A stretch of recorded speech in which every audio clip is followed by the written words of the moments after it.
तो भाई जैसा कि आप सबको पता ही होगा कि रेलवे में ग्रुप डी के लिए वैकेंसी आई हुई हैं, जिसकी अप्लाई डेट काफ़ी टाइम से चल रही है और लोग इसके लिए अप्लाई कर रहे हैं। इसकी स्टार्टिंग डेट जो अप्लाई करने की थी वो थी 31 जनवरी 2026। उस दिन से इस फॉर्म के लिए अप्लाई स्टार्ट हो गए थे। इसकी लास्ट डेट 2 मार्च 2026 है, यानी कि देखा जाए तो बस कुछ ही दिन बचे हैं। तो अगर जिसने भी अप्लाई नहीं किया हो तो वो इसके लिए अप्लाई कर सकता है। बात करें फ़ीस की, तो अगर आप जनरल, ओबीसी या फिर और किसी भी कैटेगरी से हैं तो आपकी फ़ीस 500 रहने वाली है। और अगर आप एससी, एसटी या फिर आप फीमेल या फिर ट्रांसजेंडर या फिर माइनॉरिटी कैटेगरी से रहने वाले तो आपकी फ़ीस 250 है। बात करें फ़ीस की तो मैं बता दूं, ये रिफंडेबल फ़ीस होती है। मतलब अगर आप जनरल कैटेगरी से हैं और अगर आप 500 रुपये फ़ी पे करते हैं तो जैसे ही आप सीबीटी एग्ज़ाम में आप अपीयर होंगे उसके बाद 400 रुपये रिफ़ंड हो जाएंगे। लेकिन उसके लिए आपको सीबीटी एग्ज़ाम में अपीयर रहना ज़रूरी है। और जो लोग एससी एसटी कैटेगरी से हैं जिनकी फ़ीस 250 है, उनकी पूरी की पूरी फ़ीस रिफ़ंड हो जाएगी आफ्टर एग्ज़ाम।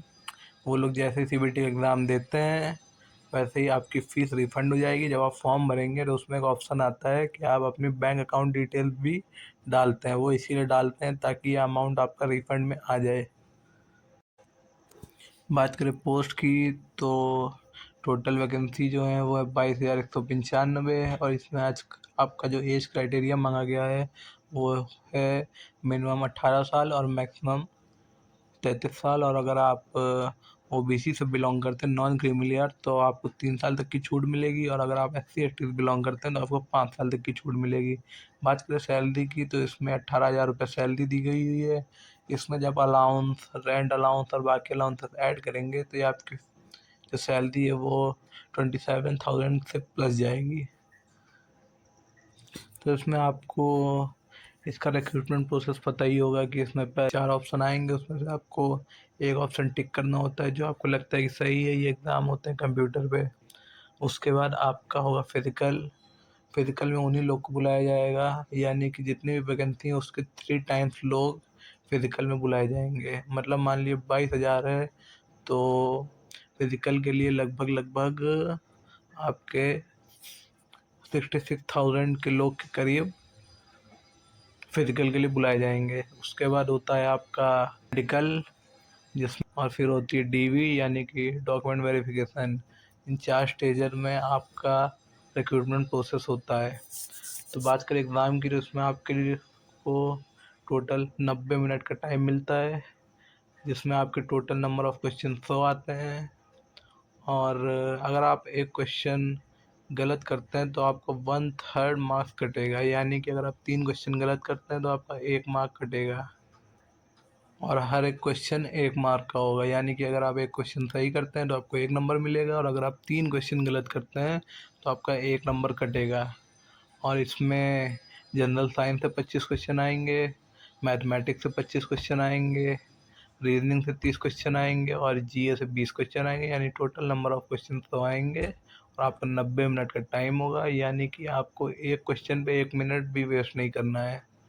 1 मिनट से भी कम का टाइम लगेगा तभी आप पूरा जो पेपर है वो कर पाएंगे, क्योंकि टोटल मिनट्स 90 हैं और क्वेश्चन 100 हैं।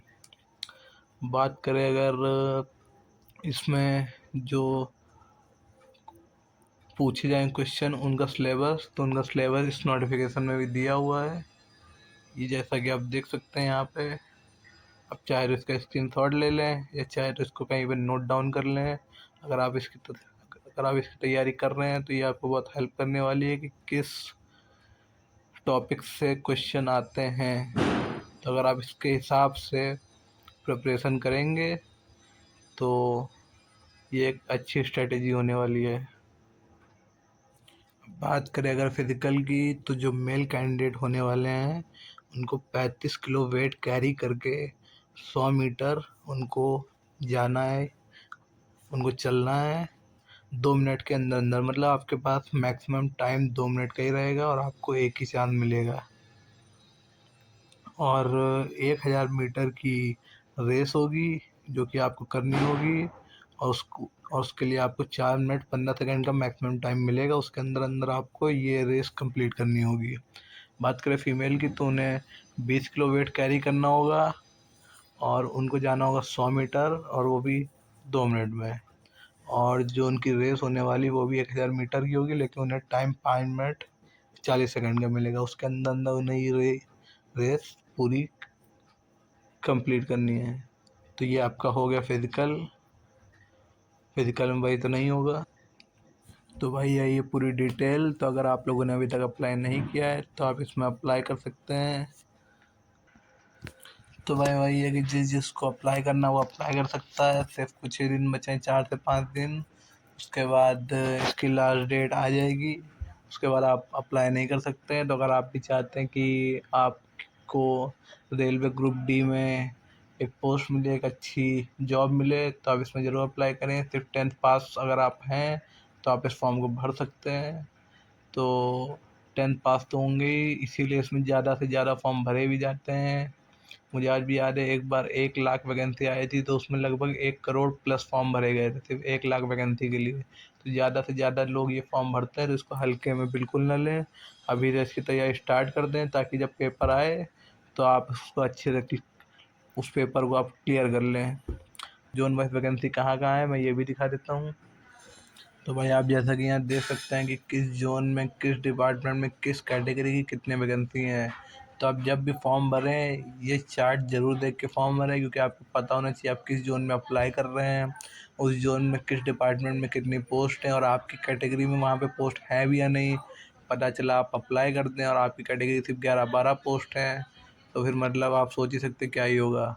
तो इसीलिए आप जब भी अप्लाई करें तो आप जोन ज़रूर देख लें कि आप किस जोन में अप्लाई कर रहे हैं, कि आपको किस डिपार्टमेंट में अप्लाई करना है और किस कैटेगरी के लिए आप हैं। तो उसी कैटेगरी में आप अपनी पोस्ट देख लें कि ज़्यादा से ज़्यादा पोस्ट हों। तो ये चार्ट देखने के बाद ही आप अप्लाई करें। जैसे कि ये जो पहला चार्ट है ये है वेस्टर्न रेलवे मुंबई का। इसमें आप जैसे देख सकते हैं कि इंजीनियरिंग डिपार्टमेंट में अनरिजर्व की 17 हैं, एससी की 6 पोस्ट हैं, एससी की 2 पोस्ट हैं, ओबीसी की 13 पोस्ट हैं। ऐसे करके कैटेगरी वाइज पोस्ट दी हुई हैं। तो आप जब भी अप्लाई करें ये चार्ट देखने के बाद ही अप्लाई करें। या आपको आरआरबी की ऑफिशियल वेबसाइट पे मिल जाएगा कि जोन वाइज वैकेंसी डिटेल्स अगर आप डालेंगे तो भी आपके सामने ये चार्ट आ जाएगा पीडीएफ के फॉर्म में। तो आप इस चार्ट को देखने के बाद ही अप्लाई करें। और आपको भी जो प्रीवियस कट ऑफ लिस्ट है कि किस जोन में कितना गया, अगर आपको चाहिए तो आप मुझे बता दीजिएगा, मैं उसके लिए एक और वीडियो बना दूंगा। तो भाई आप जब भी अप्लाई करें ये सारी चीज़ें ध्यान में रख के अप्लाई करें, मैंने जो जो चीज़ें बताई हैं। और जोन तो ज़रूर से ज़रूर ही देख के अप्लाई करें, तो यही इसमें एक आप कह लिए कि आपका लक होने वाला है या फिर आपकी किस्मत होने वाली है। तो आप यही चेंज कर सकती है कि हो सकता है कम मार्क्स में भी आपका हो जाए और कुछ लोग का आपसे ज़्यादा आगे भी ना हो, क्योंकि उन्होंने वो जोन चूज़ किया जहाँ पे जो कंपटीशन है वो काफ़ी हाई रहता है। तो इसलिए आप जोन ज़रूर चेक करके उसके बाद ही फॉर्म भरें।